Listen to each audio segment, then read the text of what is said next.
भारत पर अमेरिका का 50% टैरिफ लागू हो चुका है। ऐसे में बड़ा सवाल ये उठता है कि आखिर भारत में इसका क्या क्या असर होने वाला है। तमाम रिपोर्टों में आपने देखा होगा कि दावा किया जा रहा है कि इसका असर बहुत गंभीर होने वाला है। कई जगह नौकरियों पर खतरे की आशंका जताई गई है, तो भारत की अर्थव्यवस्था पर भी इसके सीधे प्रभाव की आशंका जताई जा रही है। लेकिन इन सारे तमाम आशंकाओं के बीच अब वित्त मंत्रालय के आर्थिक विभाग की तरफ से एक रिपोर्ट सामने आई है। इस रिपोर्ट में अमेरिकी राष्ट्रपति की तरफ से भारत पर लगाया गया टैरिफ का कितना प्रभाव होगा, इसका इम्पैक्ट क्या होगा, इन सारी चीज़ों का जिक्र किया गया है। दरअसल वित्त मंत्रालय की आर्थिक मामलों के विभाग की जो रिपोर्ट आई है उसमें कहा गया है कि इसका जो असर है वो सीमित नजर आ रहा है, लेकिन लगा दिया गया है कि इसका लंबे समय में अर्थव्यवस्था पर गंभीर असर हो सकता है। तो ये चिंता जताई गई है क्योंकि मौजूदा समय के हालातों को देखकर वित्त मंत्रालय का कहना है कि इसका जो असर है वो सीमित है, लेकिन आने वाले समय में इसका भारतीय अर्थव्यवस्था पर गंभीर असर पड़ सकता है। दरअसल इसकी वजह यह है कि भारत से बड़ी मात्रा में अमेरिका को चीज़ें निर्यात होती थी और उससे भारत को बहुत ज़्यादा मुनाफा होता था। और अब भारत लगातार दूसरे विकल्प पर भी काम कर रहा है। जिस तरीके से कई देशों के साथ भारत संपर्क साधने की और कोशिश कर रहा है कि अपने निर्यात को उन देशों के साथ जो है वो साझा करे।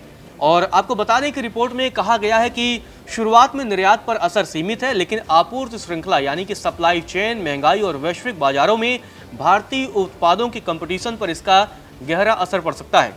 रिपोर्ट में कहा गया है कि हालांकि अमेरिका के टैरिफ का तात्कालिक असर सीमित है, लेकिन इसके दूसरे और तीसरे स्तर के प्रभाव भारतीय अर्थव्यवस्था के लिए चुनौतियां ला सकते हैं। आपको बता दें कि भारत के प्रधानमंत्री नरेंद्र मोदी ने ट्रंप के टैरिफ से निपटने के लिए कई नीतियों का ऐलान भी किया है, जिनका मकसद है कि देश की अर्थव्यवस्था को मजबूत बनाया जा सके और विकास को बढ़ावा दिया जा सके। इसमें एक अहम कदम अगली पीढ़ी में सुधार यानी नेक्स्ट जनरेशन रिफॉर्म के तहत टास्क फोर्स का गठन है। यह टास्क फोर्स नियमों को आसान बनाने, अनुपालन की लागत घटाने और स्टार्टअप्स और छोटे मझोले यानी एमएसएमई उद्योगों के लिए अनुकूल माहौल बनाने पर काम करेगी। इसके अलावा अब सरकार जीएसटी में सुधार लागू करने की भी तैयारी कर रही है, जिसका जिक्र भी किया गया है इस रिपोर्ट में। साथ ही आपको बता दें कि व्यापार नीति को विविध भारत बना रहा है। रिपोर्ट में इस बात का भी जिक्र किया गया है। रिपोर्ट में कहा गया है कि हाल ही में भारत की साख में सुधार से कर्ज लेना सस्ता होगा, विदेशी निवेश बढ़ेगा, वैश्विक पूंजी बाजारों तक बेहतर पहुंच बनेगी और महंगाई पर दबाव भी कुछ हद तक कम होगा। ये रिपोर्ट में दावा किया गया है। इससे कंपनियों के लिए लागत घटेगी और देश के कुल आर्थिक विकास को समर्थन मिलेगा। साथ ही वैश्विक अनिश्चितताओं के बीच भारत अपनी व्यापार नीति को विविध बनाकर मजबूत व्यापार प्रदर्शन बनाए रखने की दिशा में भी सक्रिय रूप से काम कर रहा है। रिपोर्ट में इस बात का जिक्र किया गया है। साथ ही आपको बता दें कि भारत एफटीए के लिए यानी कि फ्री ट्रेड डील के लिए कई देशों के साथ लगातार बातचीत कर रहा है। पिछले दिनों ब्रिटेन के साथ भारत ने एफटीए डील पर हस्ताक्षर किए थे और अब यूरोपीय संघ, न्यूजीलैंड, चिली और पेरू जैसे बड़े देशों के साथ भी भारत की बातचीत जारी है। हालांकि रिपोर्ट में इसे लेकर एक चेतावनी भी दी गई है कि इन पहलुओं का असर दिखने में समय लगेगा और अगर अमेरिका की ओर से मौजूदा टैरिफ जारी रहते हैं तो ये उपाय भारत के निर्यात में होने वाली संभावित कमी को पूरी तरीके से पूरा नहीं कर पाएंगे। मतलब रिपोर्ट में ये चेताया गया है कि भारत भले ही दूसरे देशों को विकल्प के तौर पर देखने की लगातार कोशिश कर रहा है, लेकिन इसका बहुत असर नहीं पड़ सकता है। आपको बता दें कि रिपोर्ट में यह भी कहा गया है कि वैश्विक विकास की धीमी रफ्तार के चलते अंतर्राष्ट्रीय वस्तुओं की कीमतें काबू में रह सकती हैं। इससे ऊंचे टैरिफ के प्रभाव को भी कुछ हद तक संतुलित किया जा सकता है। सरकार ने कहा है कि वह इन चुनौतियों से निपटने के लिए सक्रिय रूप से काम कर रही है। देश में उत्पादन क्षमता बढ़ रही है, निर्यात बढ़ रही है, आपूर्ति श्रृंखला को विविध बना रही है और वैकल्पिक आयातों के स्रोतों पर भी सुरक्षित कर रही है।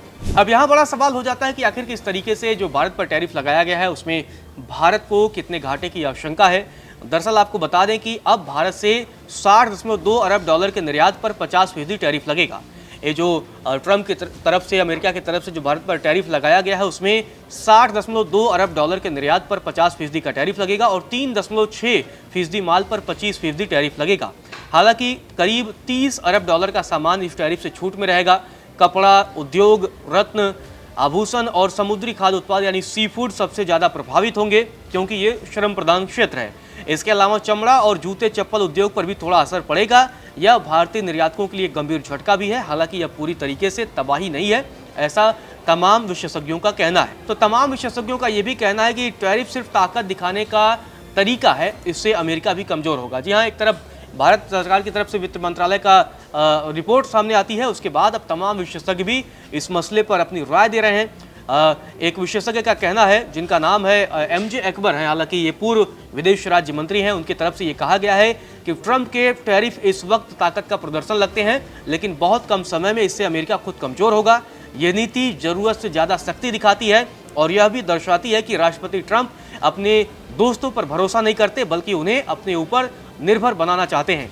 प्रधानमंत्री नरेंद्र मोदी ने अमेरिका के आर्थिक साम्राज्यवाद को सीधी चुनौती दी है। राष्ट्रपति ट्रंप शायद ये नहीं समझते हैं कि किसी कार्रवाई के नतीजे होते हैं और बोलचाल की भाषा भी चोट पहुंचा सकती है। तो अब तमाम विशेषज्ञों का ये भी कहना है कि अमेरिका भी कहीं न कहीं इस टैरिफ से प्रभावित होगा और अमेरिका को भी इसका नुकसान हो सकता है। तो खैर, भारत के वित्त मंत्रालय की तरफ से कहा गया है कि फिलहाल इसके असर तो सीमित दिख रहे हैं, लेकिन आने वाले समय में भारतीय अर्थव्यवस्था पर इसके गंभीर नतीजे जो है हो सकते हैं। फिलहाल के लिए इस वीडियो में इतना ही।